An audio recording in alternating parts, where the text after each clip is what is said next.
I think when you can use AI, you should use AI. If it helps you, then you should use it. If using a calculator will help you, then you should use it. If using spell check will help you, then you will use it. Eventually, the spell check will teach you how to spell the right words because you'll get used to it so much. Or you just won't need to know how to spell anymore. You'll just need to know what the word is. If you can use AI to help, then you should. And if it can already do the job, then you'll never need to do the job in the future, assuming AI is everywhere, which it will be. Hello, my name's Roy. I founded this company called Cluely, and I just got kicked out of Columbia for building this tool called Interview Coder. It's like a cheating tool for software engineering technical interviews. I use the technology to build a much bigger company. Cluely, the desktop app that lets you cheat on everything. Right now, we just launched about a month ago, closing in on $5 million in annually recurring revenue. And we also just closed a $5.3 million seed round led by Abstract Ventures and Sousa Ventures.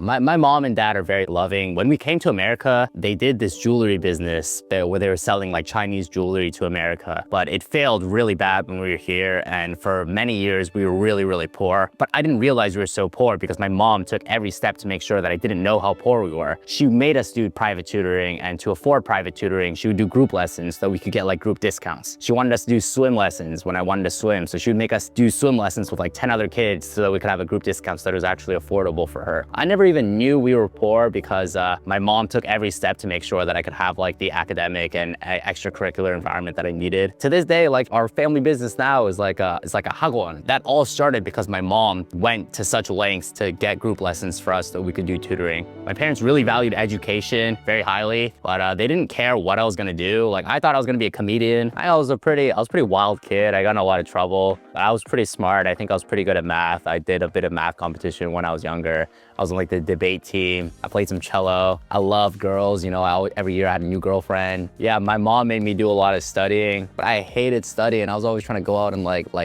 have fun, play with my friends. I've always been very competitive when I was a kid. I have an older brother who was 2 years older than me. And I always wanted to be like smarter than him. I always wanted to do better and great at school than him. I'm always trying to win. I'm trying to be Cheongyu 1등 at everything, you know, like top of the class. In the world of software engineering, if you want to get a job at a big tech company, you have to answer these sort of riddle-esque questions that are called LeetCode questions. And pretty much every developer you know at a big company has gone through the gauntlet of memorizing 600, 300 riddles and just sort of like memorizing the solutions and regurgitating them in interviews. I'm very, very competitive. So the second I knew that there was like a ranking on LeetCode, like a global ranking, I knew I had to be like one of the best. So I spent hundreds of hours studying, grinding the riddles, even though I don't care about LeetCode. I didn't enjoy it. I didn't really have a good time, but I was just competitive. So I thought like, if there's a ranking, then I gotta be on the top of the ranking. But I mean, it just ended up with me wasting a bunch of hours. LeetCode just has nothing to do with what you do on the job. It's like the modern day equivalent of asking how many balloons fit in the Empire State Building. It's supposed to test your critical thinking, but the questions are online to the extent that rather than practicing critical thinking, you just practice memorizing the riddles. You're gonna sit through and memorize all the 1,000 questions because it means you get a 200K a year job. This is not good for anybody. You don't learn anything from practicing these riddles, and you just end up wasting time when you should be programming. I thought this was pretty stupid, and this has been going on for around 20 years. Right now, the technology was there to sort of develop this tool that would invisibly let you use AI to cheat on these interviews. So I built the tool. I publicly recorded myself using it on the Amazon interview. I got the job, and I posted this everywhere saying, look how easy it is to hack these interviews. Eventually, this got me in some trouble, but the impetus of everything was when I decided that it's just a stupid industry practice and I wanted to change it. A lot of people think it was explosive from the start, but it took about a month before it really started to take off. And for a month, I posted everything. Amazon saw, was getting mad at me, and Columbia saw and was getting mad at me, and everyone was just upset, and it didn't really go that viral for about a month. And during that time, I was really stressed. I just gave up my entire career and my entire education for the hope of a company, but it didn't even go viral. Like I did all this for like 15,000 views. And I was really worried. Everybody in my life, including even my co-founders, were telling me like, hey, we should probably stop. We should probably shut this down. But I don't know, there was just a voice in my head that said like, this has potential, like I have to keep going. And I did keep going. And then at one point it did go viral, like super viral, and everybody on tech saw it. At that point, I was safe. Virality protected me from further punishment from Colombia. It made the path to entrepreneurship a lot easier and clearer. I've sort of like committed my life to building companies. Once I made that decision, it was very easy for me to decide to leave Colombia. And once I did leave Colombia, like I knew I'm gonna do the only thing that I can do now, which is build companies. I think it also helps position me like I'm a very unique person now who got kicked out of an Ivy League. And as a result, there's a lot of interest from Silicon Valley about what I'm gonna do next. To me at the time, it felt like things were moving really slow. As soon as InterviewCoder went viral, I knew that I had to capitalize on the moment because the attention wasn't gonna be there for long. The product was a product designed to die. It's a product to cheat on technical interviews. So the second companies change technical interviews, the product dies. Meaning I have a few short moments before my spot in the limelight dies, and I thought I have to raise around, I have to start a bigger company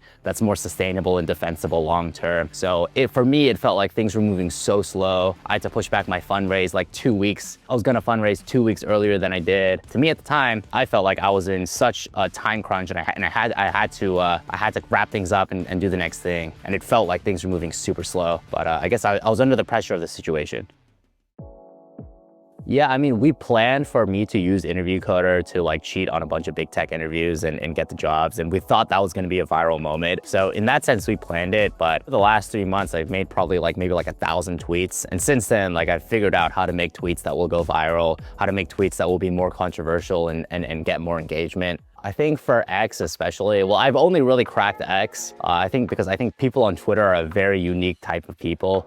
They love controversy, they love drama, they love attention, and they love to either dog on people or watch people get dogged on. I think every single time you tweet something, if you don't think half the people in the world would feel very negative about this, then it's probably not gonna be viral as a tweet. All of your tweets that you're planning on making go viral, they need to have a very strong controversial twist that makes people pause and be like, what the fuck? And this is not the case for Instagram, TikTok, or LinkedIn or whatever, but it is the case for Twitter. And yeah, I think Twitter next. The more controversial you're willing to make your tweet, the better and the more viral you will go. InterviewCoder on Twitter was received so positively. It was just like this scrappy young kid who was trying to fight back against big industry, big tech.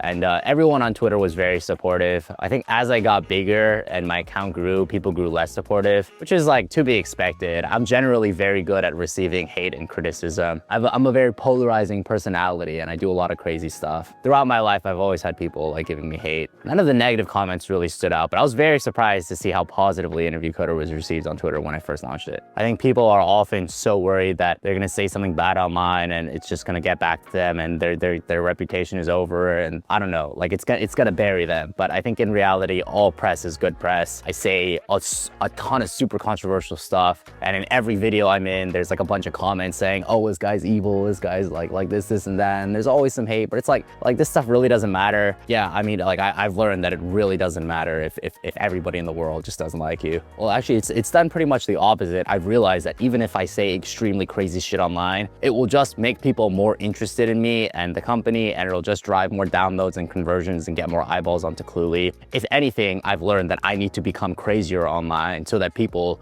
will keep funneling attention towards the core product. I think it's very, very rare that you will say something online that translates to something negative happening in the real world. Like online is not real life. I'm a pretty chill person in real life, but online I'm crazy because it gets me engagement and attention. When you are so polarizing and controversial online, you need to very clearly distinguish, this is my real world life and this is the online life. And in my real world life, there are very few people who I trust fully and who I think I love and love me. My parents will always be on my side no matter what crazy shit I do online. And my wife and kids, they will always be on my side no matter what crazy shit I do online. And I think it is very, very important to distinguish, this is my real life family and friends, and they love me unconditionally and I love them. And everything online is just noise. Even if everyone online or everyone outside this box hates me, it doesn't matter, because the most important people are in this box, and they're people that I love and love me back. Interview Coder is a tool designed to let you cheat on technical interviews. But what we realized as we built Interview Coder is that the idea of an AI that sees your screen and hears your audio sort of shows itself as this translucent screen overlay. This has never really been attempted before. This is a completely novel user experience, and it's very short-sighted to think that this is only good for cheating. Ultimately, what we're building is we're building for a future where models are multimodal, and the models are not there yet, and they're probably not going to be there yet for another 3 years. Nobody's really thought of what happens when chatbots are no longer relevant. What happens when you don't want to prompt GPT anymore and AI just knows what you want? Then how will you interact with AI? Nobody's really attempted this before, and I think Interview Coder was the first proof of concept of a user experience that could work in this world. So we realized that, and that's what we're building Cluely off. I mean, Cluely is the new way you will use AI in 5 years. Hopefully, if we do things right, then in 2 years. The phrase cheat on everything is intentionally ambiguous. Like, what is cheat on it? Like, I know what cheat on test means, but I don't know what cheat on everything means. It's left to be sort of confusing and make you sit on it and reflect for a moment. When you see someone using AI for everything, it makes you think this is unfair. They're not supposed to be doing that. They're cheating. In reality, like, if you can use this for everything, like, what does cheating on a meeting look like? It's not really a thing. It's just our gut human reaction to think this is so different. This is such a big advantage that it's unfair. And what we hope to do is we hope to give everyone this advantage. When every single person is using AI to cheat on meetings, then it's not that you're cheating anymore. This is just how humans will operate and think in the future.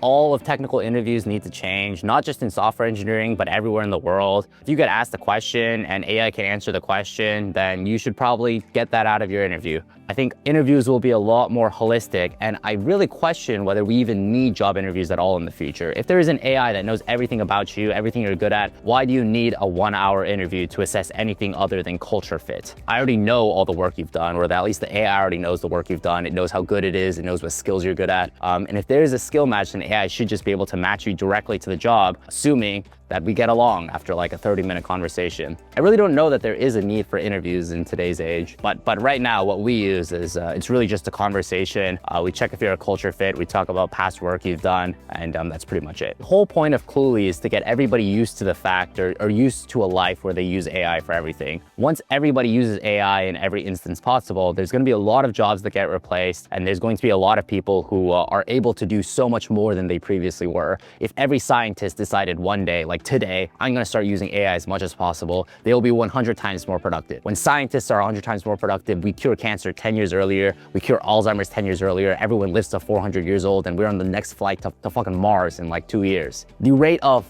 societal progression will just expand and exponentiate significantly once everyone gets along to the fact that we're all using AI now. And that's what Cluely hopes to achieve, is to get everybody used to we're all using AI now.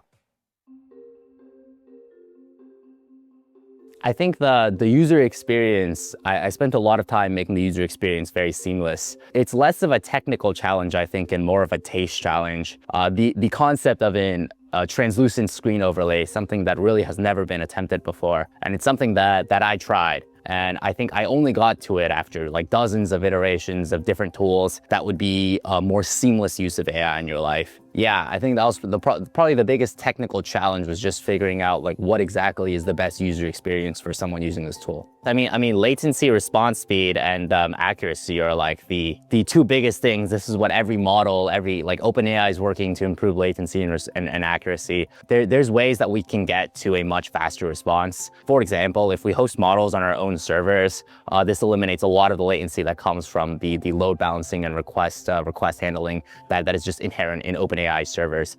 That's probably what we will end up doing. There's ways that we can cache the input and sort of like parameterize the input so that you get the same condensed same information, but just condensed in a smaller way.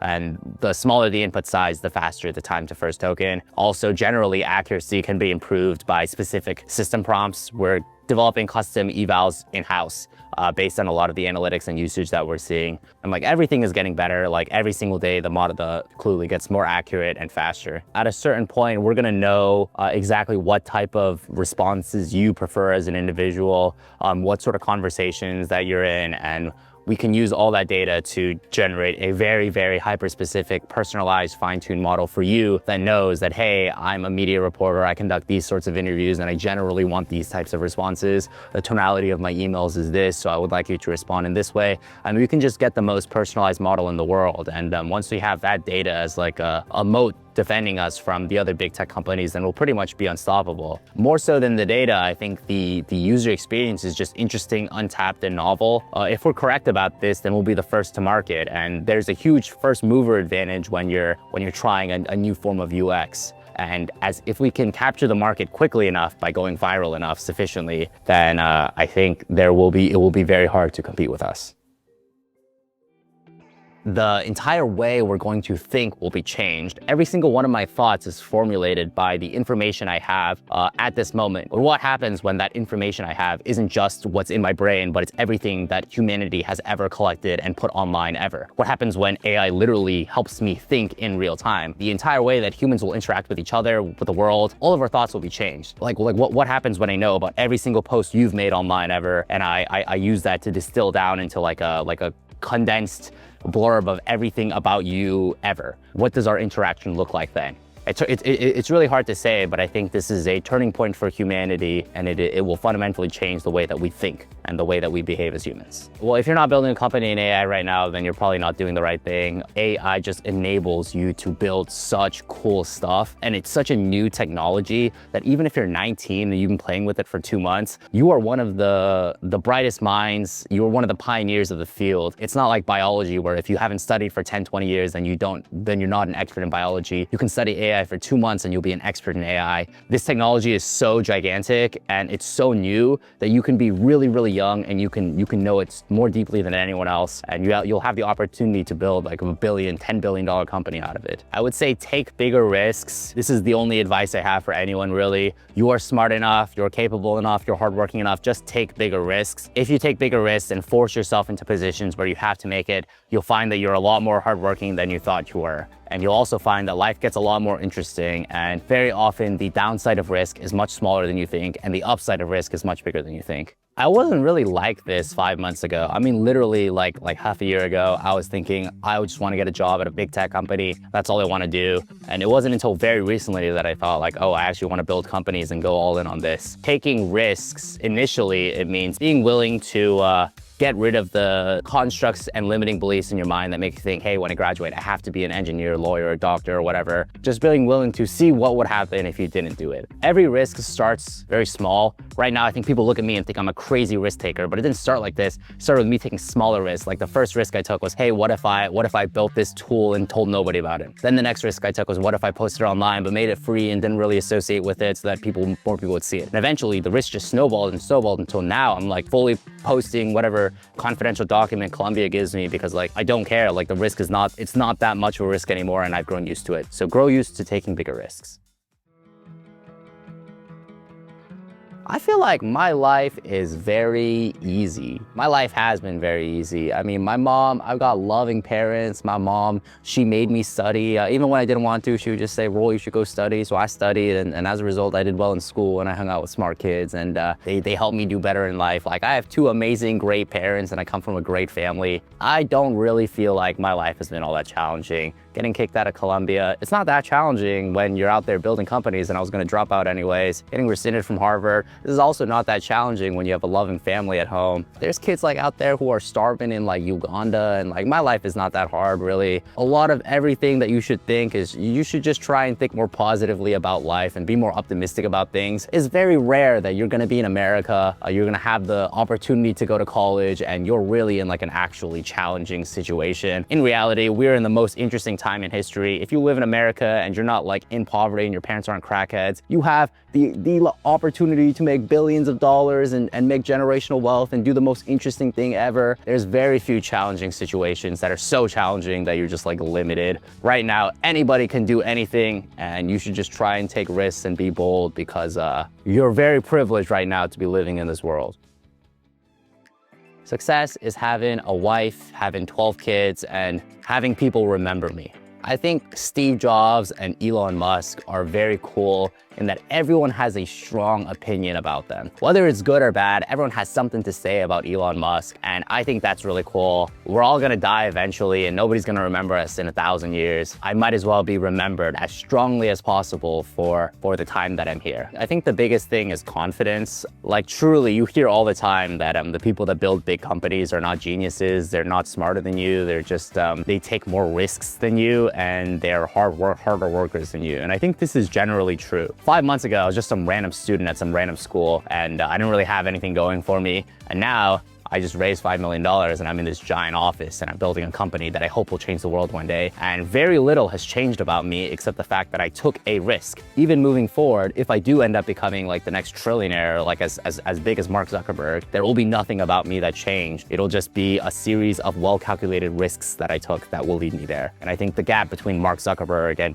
your average human, it's really not that big. And if you just have the confidence to take bigger risks, then very often you will win. I want to say like 한국 사람들이 너무 부족한 것 같아요. 좀 더 많이 I want to say like take more risks, date more, have more babies. 20년 후에 한국 사람들이 없었으면 아주 슬플 것 같아요. 모든 젊은 애들이 나가서 많이 사귀어야 될 것 같고 like take more risks bro. 예쁜 여자 보이면 그럼 뭐 사귈래? You know like 예쁜 남자 보이면 그럼 요 사귈래? Like 한국 애들 더 필요해요.